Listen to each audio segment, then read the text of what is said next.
जय गणेश, जय श्री कृष्णा।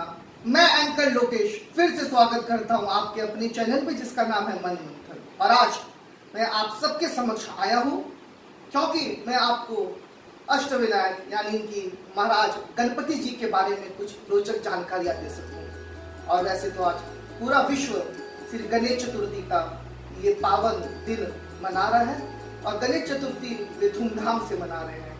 पर मैं आज जो जानकारियां आपके बीच लेकर आया हूँ, ये जानकारियां से बढ़कर आप सबके लिए ज्ञान है, क्योंकि ये कार्य हम हमेशा करते हैं, करते आ रहे हैं और आगे भी करते रहेंगे। पर क्यों ये कार्य हम कर रहे हैं, ये शायद हम में से बहुतों को नहीं पता। तो मेरी छोटी सी कोशिश है कि आपको ये जानकारियां मैं दे सकूं ताकि आप भी आने वाली पीढ़ी को ये बता सके। जैसे कि अपने वर्षों से गणपति बप्पा मोरिया बोलते आ रहे हैं, और अपने को बहुत जन को ये नहीं पता कि अपने गणपति बप्पा मोरिया क्यों कहते हैं। दूसरी बात, अपने हमेशा पूजा में गणेश जी को दुर्वा चढ़ाते हैं, पर शायद ये आपको पता है कि अपने दुर्वा क्यों चढ़ाते हैं। तीसरी बात, कहते हैं कि गणेश चौथ वाले दिन चांद नहीं देखना चाहिए। क्यों नहीं चांद देखना चाहिए, मैं आपको आज बताने वाला हूँ। चौथी बात, गणेश जी का एक और नाम है एक दंत। तो गणेश जी का ये नाम कैसे पड़ा, इसकी भी जानकारी मैं आपको आज अपने इस वीडियो में दूंगा। और चौथी सबसे महत्वपूर्ण बात जो आज आपके लिए मैं इस वीडियो के माध्यम से बताना चाहूंगा कि दिवाली के दिन प्रत्येक घर में हम लोग गणेश जी और लक्ष्मी जी की पूजा करते हैं। ये प्रश्न कभी ना कभी आपके मन में भी अवश्य आया होगा कि जब गणेश जी लक्ष्मी जी की दिवाली पे हम क्यों पूजा करते हैं और गणेश जी लक्ष्मी जी का आपस में रिश्ता क्या है। क्योंकि कहते तो ये है कि श्री राम प्रभु अयोध्या आके राज अभिषेक हुआ था तो लोगों ने दिवाली मनाई थी, लेकिन हम लोग दिवाली वाले दिन गणेश जी लक्ष्मी जी की पूजा करते हैं। और वो क्यों करते हैं और गणेश जी लक्ष्मी जी का आपस में रिश्ता क्या है, आइए चलिए विस्तृत जानकारियां अब आगे की वीडियो में आप सबके लिए एंकर लोकेश के मुंह से पेश है। सबसे पहली बात जो मैं आपको बताने जा रहा हूँ वो कि अपने गणपति बप्पा मोरिया ही क्यों कहते हैं। चलिए तो मैं आपको बताना आरंभ करता हूँ। 14वीं शताब्दी में महाराष्ट्र में एक गणेश जी के बहुत ही बड़े और परम भक्त हुआ करते थे, जिनका नाम था मोरिया गोस्वामी। जी हाँ, आपने सही सुना, इस भगत का नाम है मोरिया गोस्वामी। और देखिए, भगवान ने हमेशा एक बात कही है कि भगवान से बड़ा भक्त का नाम है।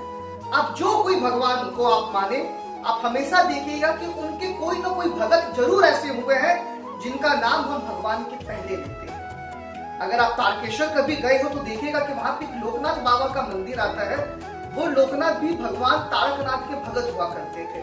ऐसे अनेकों उदाहरण है जहाँ पे भक्त ने भगवान के साथ अपना नाम जोड़ा है। तो आइए मैं वापिस आपको बताता हूँ। मोरिया गोस्वामी नाम के भगत हुआ करते थे 14वीं शताब्दी में महाराष्ट्र में, और ये प्रतिदिन गणेश जी की पूजा बड़े विधि विधान से किया करते थे। और गांव में पूरे जहाँ ये रहते थे, इनके बारे में प्रसिद्ध था कि जो ये बात गणेश जी को बता दे, वे बात गणेश जी सुन के सभी भक्तों का वे दुख दूर करते हैं।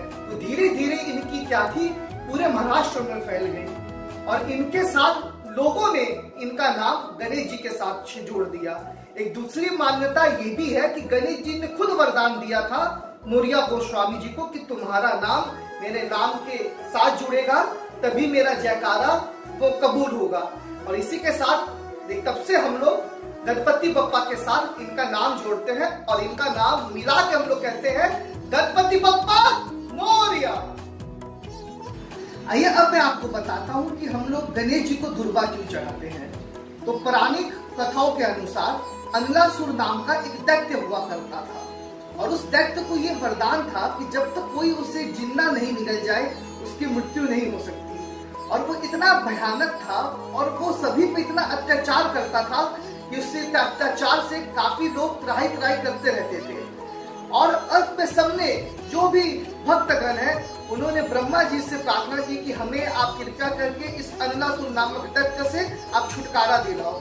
तो ब्रह्मा जी ने उनसे कहा कि आप जाके हम लोग के अष्ट विनायक गणेश जी से प्रार्थना करें, क्योंकि जब तक अनलासुर को जिंदा निगला नहीं जाएगा उसकी मृत्यु नहीं हो सकती। तो सभी भक्तगण गणेश जी से उन्होंने प्रार्थना की कि हे प्रभु, आप अनलासुर से हम सबको छुटकारा दिलवाए। तो उनकी विनती सुन के गणेश जी ने अनलासुर को जिंदा निगल लिया, जिससे उसकी मृत्यु हो गई। परंतु उस मृत्यु के पश्चात गणेश जी ने जब अरणासुर को जिंदा निगला था तो गणेश जी के पेट में काफी पीड़ा होने लगी और उसी पीड़े का निवारण हेतु ऋषि कश्यप जी ने भगवान गणेश जी को 21 गांठों से सहित दुर्बा की 21 बाट की बाला गणेश जी को खाने के लिए दी और उन्हें कहा कि गणेश जी ये दुर्बा आप खाइए, इससे आपके पेट की जो जलन है और पीड़ा है ये दूर हो जाएगी। और गणेश जी ने वैसा ही किया और उन्होंने 21 दुर्बों का भोग उन्होंने लिया ताकि उससे उनकी पेट की जो पीड़ा है वो समाप्त हो गई। तब से हम लोग हर पूजा में गणेश जी को दुर्बा भोग के रूप में चढ़ाते हैं और गणेश जी से प्रार्थना करते हैं कि गणेश जी आप भी हमारी सभी मनोकामनाएं पूरी करें और हमारे सारी पीड़ा आप हर ले। जो मैं आपको बताने जा रहा हूँ कि आज के दिन यानी कि गणेश चतुर्थी के दिन हम लोग चांद क्यों नहीं देखते हैं। ऐसा कहा जाता है कि एक बार भगवान गणपति अपने जन्मदिन समारोह से समाप्त करके घर की ओर प्रस्थान कर रहे थे तो रास्ते में उनको चंद्र देवता मिले और चंद्र देवता ने देखा कि गणेश जी बड़ी प्रसन्न है और उनका उदर यानी कि पेट काफी आगे निकला हुआ है। तो गणेश जी काफी खुश भी थे। तो चंद्र देवता ने हल्ला से गणेश जी के समक्ष जाके गणेश जी को पूछा कि क्यों प्रभु, आज तो ऐसा लग रहा है कि आपने अपनी जन्मदिन के समारोह में बहुत जी भर के खाया है और जिसके वजह से आपका पेट देखिए आगे आ गया है और ऐसा लग रहा है कि मुझे तो आपका पेट देख के काफी हंसी आ रही है। और चंद्रदेव ने भगवान श्री गणेश जी के सामने हंस के उनका मजाक बना दिया। तो जब गणेश जी का मजाक बना तो गणेश जी काफी क्रोधित हो गए और इसी क्रोध अवस्था में उन्होंने चंद्रदेव को तत्काल उसी क्षण उन्होंने श्राप दिया कि आज तूने मेरे ही जन्मदिन वाले दिन तुमने मेरा मजाक बनाया है तो अब मैं तुम्हें श्राप देता हूँ कि आज के दिन जो भी तुम्हें देखेगा उसे उस पर चोरी का इल्जाम लगेगा और ये निरंतर चलता रहेगा और ये श्राप कभी भी विफल नहीं होगा। तब से हम लोग आज तक गणेश चौथ पे कभी भी चांद नहीं देखते हैं और अगर आज के दिन ऐसा कहा जाता है कि अगर हम चांद देख ले तो हम पर भी कहीं ना कहीं कैसे ना कैसे चोरी का इल्जाम लग सकता है। मैं जान रहा हूँ कि हम लोग भगवान गणेश जी को एक दंत क्यों कहते हैं। ये कथा जुड़ी हुई है महाभारत से।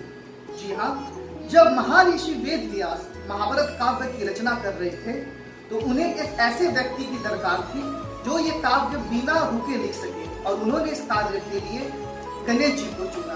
गणेश जी ने उनकी ये बात मान ली पर उन्होंने महर्षि वेद व्यास के सामने एक शर्त रखी कि हे ऋषि, जब आप ये काव्य मुझे सुनाए तो आपको ये काव्य निरंतर सुनाना है, आप भी कहीं भी रुक नहीं सकते और जहां भी आप ये काव्य सुनाते थे कहीं भी अगर आप रुक गए तो मैं आगे नहीं लिखूंगा। तो महर्षि ने भी गणेश जी के सामने एक शर्त रखी कि ठीक है प्रभु, मैं ये काव्य बिना रुके बोलूंगा पर मेरी भी एक शर्त है कि आप भी बिना रुके इस काव्य को आपको लिखना होगा और आप भी कहीं भी इस काव्य को बीच में नहीं छोड़ सकते, आपको भी इसे निरंतर और हमेशा निरंतर ही लिखना होगा।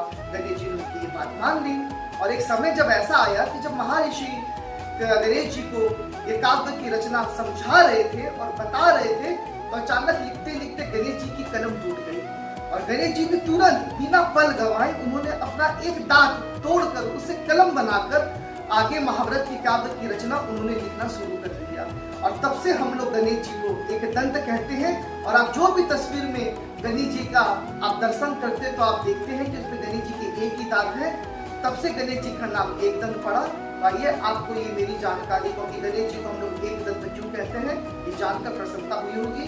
जय गणेश। और अब मैं जो बात आपको बताने जा रहा हूँ ये ख्याल कभी न कभी आपके मन में अवश्य आया होगा कि दिवाली के दिन हम लोग गणेश जी और लक्ष्मी जी की पूजा एक साथ क्यों करते हैं। तो आइए मैं कहानी आपको बताता हूँ। एक बार माता लक्ष्मी भगवान विष्णु के पास गई और उन्होंने विष्णु जी से पूछा, हे प्रभु क्या मैं पूर्ण हूँ? तो विष्णु जी ने कहा, नहीं आप पूर्ण नहीं हो। तो लक्ष्मी जी ने कहा, क्यों प्रभु? तो विष्णु जी ने कहा कि जब तक कोई नारी संतान सुख प्राप्त ना कर ले वह पूर्ण नहीं हो सकती, जब तक वो माँ नहीं बनती है वह अपूर्ण है। लक्ष्मी जी को विष्णु जी की बात सुनकर उनको काफी पीड़ा हुई और वे तुरंत वहां से माँ सरस्वती के पास पहुंची और उन्होंने जाके अपनी पीड़ा का कारण माँ सरस्वती को बताया। तो सरस्वती जी ने कहा कि कोई बात नहीं बहन, आप मेरे साथ माता पार्वती के पास चलो। माता पार्वती पूरे जग का कल्याण करती है। और आप भी ये चीज भली भांति जानते हैं कि संसार में जितना भी हम लोग, आप जानिए जितने भी हम लोग ये व्रत करते हैं ना, अधिकतर व्रत माता पार्वती जी का ही होता है, क्योंकि माँ पार्वती जी अखंड सौभाग्य का प्रतीक है। आइए कथा को आगे बढ़ाते हैं। तो जब सरस्वती जी माता लक्ष्मी को पार्वती जी के पास लेके पहुंची तो पार्वती जी ने पूछा कि क्या बात है लक्ष्मी जी, आप इतनी दुखी क्यों हैं? तो लक्ष्मी जी ने माता पार्वती के समक्ष अपनी दुख की सारी पीड़ा, उनका कारण उन्होंने बताया। तो माता पार्वती ने कहा बस इतनी सी बात, क्योंकि मैं अभी आपका समस्या का समाधान कर देती हूँ। और उन्होंने तुरंत भगवान गणेश जी को आवाज लगाई और गणेश आवाज लगाने के बाद उन्होंने भगवान गणेश जी को बुलाया और उन्होंने कहा कि हे लक्ष्मी, आज से मेरा पुत्र गणेश तुम्हारा मानस पुत्र होगा और पूरा संसार इसकी पूजा तुम्हारे साथ माँ बेटे के रूप में करेगा। जी हाँ, अब आप समझे, तो जो दिवाली में हम लोग पूजा करते हैं वे गणेश जी और लक्ष्मी जी का माँ बेटा का रिश्ता है। आपको सारे प्रश्नों का उत्तर देने में मैं सक्षम हुआ हूँ, जिसको उत्तर आप जानना चाहते थे। तो प्लीज मेरे चैनल को सब्सक्राइब कीजिएगा, लाइक कीजिएगा और ये जानकारी आगे भी शेयर कीजिएगा, ताकि आने वाली पीढ़ी को हम लोग ये सब बता सके कि हम लोग ये करते क्यों हैं और कैसे करते हैं और इसके पीछे का कारण क्या है। जय गणेश, जय श्री कृष्ण।